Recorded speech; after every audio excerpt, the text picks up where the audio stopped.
அன்பனே சீக்கிரம் வருவாய், அன்புடனே அவர் அழைக்கிறார் உன்னை. அன்பனே சீக்கிரம் வருவாய், ஆண்டவர் இயேசுவை விசுவாசித்தாள், ஆண்டவர் இயேசுவை விசுவாசித்தாள், அடைக்கலமளிப்பார் உனக்கு. இவ்வுலகத்தை நீவிடம் சமயம், இயேசுவை அல்லாமல் பாவிக்கு அடைக்கலமில்லை. இயேசுவை அல்லாமல் பாவிக்கு அடைக்கலமில்லை. கர்த்தராகிய இயேசு சிலுவையில் மாண்டார், பாவிகளை ரட்சிக்க.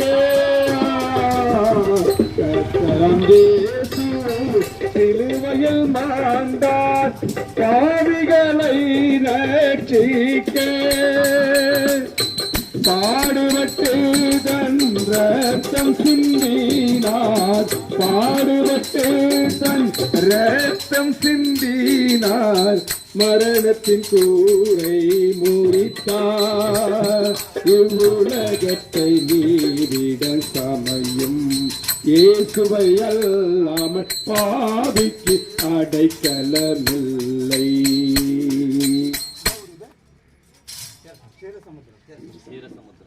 சித்தூர் மாவட்டம் சீரசமுத்திரம் பகுதியிலே வசித்தருகிற எனக்கு அன்பான சகோதர சகோதரிகளே, கர்த்தருடைய வார்த்தை சொல்லுகிறது. அப்போஸ்தலர் நடவடிக்கைகள் 17ஆம் அதிகாரம் 30வது வசனம், அறியாமுள்ள காலங்களை தேவன் காணாது போயிருந்தார்.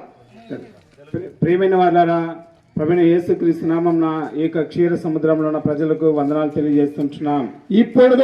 ఇప్పుడైతే మనం తిరుம்ப வேண்டும் என்று మారు మనసు పొందవలెనని எங்குமுள்ள மனுஷர்களுக்கு ప్రతి చోట ఉన్న మనుషులకి పరిశుద్ధమైన దేవుని కట్టளையிடுகிறார். పరిశుద్ధమైన దేవుడు ఈ విధంగా సెలవిస్తున్నాడు. அறியாமுள்ள காலங்கள் మరి ఎరుగని సమయంలో என்று பார்க்கப்படும் பொழுது అది చూచినప్పుడు காலங்கள் 3 வகை, సమయము 3 రకాలు. ఒకటి కలియుగ కాలం, కలియుగ సమయ కాలము. రెండవది కంప్యూటర్ కాలం, కంప్యూటర్ కాలము. మూడవది పొల్లాద కాలం, మరి దుష్ట కాలము. அறியாம காலங்களிலே మరి ఎరుగని సమయంలో தேவன் காணாது போயிருந்தார். మరి దేవుడు చూచి చూడనట్టు